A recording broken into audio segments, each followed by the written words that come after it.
Hi everyone, it's great to see you. I'm Lorna and we're reading The Worst Witch by Jill Murphy, and this is chapter 1.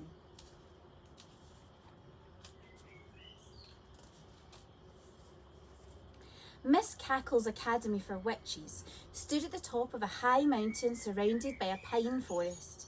It looked more like a prison than a school, with its gloomy grey walls and turrets. Sometimes you could see pupils on their broomsticks flitting like bats above the playground wall, but usually the place was half hidden in mist, so that if you'd glanced up at the mountain, you would probably not have noticed the building was there at all. Everything about the school was dark and shadowy.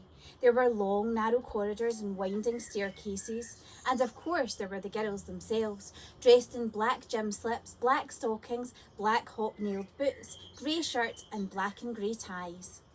Even their summer dresses were black and grey checked.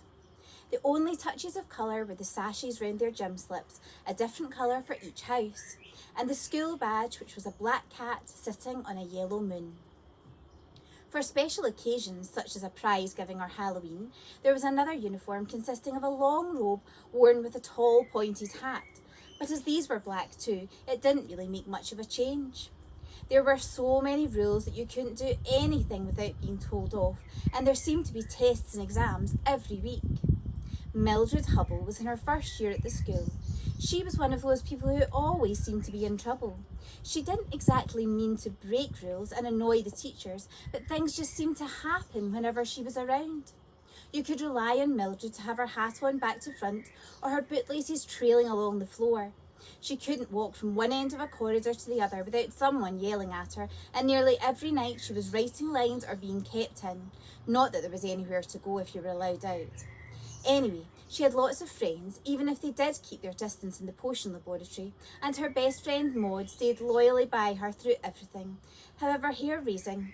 They made a funny pair, for Mildred was tall and thin with long plaits, which she often chewed absent-mindedly, another thing she was told off about, while Maud was short, had round glasses and wore her hair in bunches. On her first day at the academy, each pupil was given a broomstick and taught to ride it, which takes quite a long time and isn't nearly as easy as it looks. Halfway through the first term, they were each presented with a black kitten which they trained to ride the broomsticks. The cats weren't for any practical purpose except to keep tradition going. Some schools present owls instead, but it's just a matter of taste. Miss Cackle was a very traditional headmistress who did not believe in any newfangled nonsense and trained her young witches to keep up all the customs that had been taught in her young day. At the end of the first year, each pupil received a copy of the popular Book of Spells, a 3-inch thick volume bound in black leather. This was not really to be used as they already had paperback editions for the classroom, but like the cat, it was another piece of tradition. Apart from yearly prize giving, there were no more presentations until the 5th and final year, when most pupils were awarded the Witch's Hire Certificate. It did not seem likely that Mildred would ever get that far. After only 2 days at the school, she crashed her broomstick into the yard wall, breaking the broomstick in half and bending her hat. She mended the stick with glue and sticky tape, and fortunately it still flew, though there was an ugly bundle where the ends joined, and sometimes it was rather difficult to control. This story really begins halfway through Mildred's first term, on the night before the presentation of the kittens. It was almost midnight, and the school was in darkness except for one narrow window lit softly by the glow of a candle. This was Mildred's room, where she was sitting in bed wearing a pair of black and grey striped pyjamas and dropping off to sleep every few minutes. Maud was curled up on the end of the bed, enveloped in a grey flannel nightdress and a black woolen shawl. Each pupil had the same type of room, very simple, with a wardrobe, iron bedstead, table and chair, and a slit window like the ones used by archers in castles of long ago. There was a picture rail along the bare walls from which hung a sampler embroidered with a quotation from the Book of Spells, and also, during the day, several bats. Mildred had 3 bats in her room, little furry ones which were very friendly. She was fond of animals and was looking forward to the next day when she would have a kitten of her own. Everyone was very excited about the presentation, and they had all spent the evening ironing their best robes and pushing the dents out of their best hats. Maud was too excited to sleep, so had sneaked into Mildred's room to talk about it with her friend. What are you going to call yours, Maud? Asked Mildred sleepily. Midnight, said Maud. I think it sounds dramatic. I'm worried about the whole thing, Mildred confessed, chewing the end of her plate. I'm sure I'll do something dreadful, like treading on its tail, or else it'll take one look at me and leap out of the window. Something's bound to go wrong. Don't be silly, said Maud. You know you have a way with animals. And as for treading on its tail, it won't even be on the floor. Miss Cackle hands it to you, and that's all there is to it. So there's nothing to worry about, is there?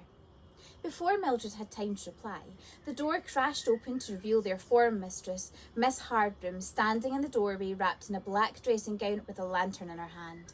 She was a tall, terrifying lady with a sharp, bony face and black hair scragged back into such a tight knot that her forehead looked quite stretched. Rather late to be up, isn't it, girls? She inquired nastily. The girls, who had leapt into each other's arms when the door burst open, drew apart and fixed their eyes on the floor. Of course, if we don't want to be included in the presentation tomorrow, we are certainly going the right way about it, Miss Hardbroom continued icily. Yes, Miss Hardbroom, chorused the girls miserably. Miss Hardbroom glared meaningfully at Mildred's candle and swept out into the corridor with Maud in front of her. Mildred hastily blew out the candle and dived under the bedclothes, but she could not get to sleep. Outside the window she could hear the owls hooting, and somewhere in the school a door had been left open and was creaking backwards and forwards in the wind.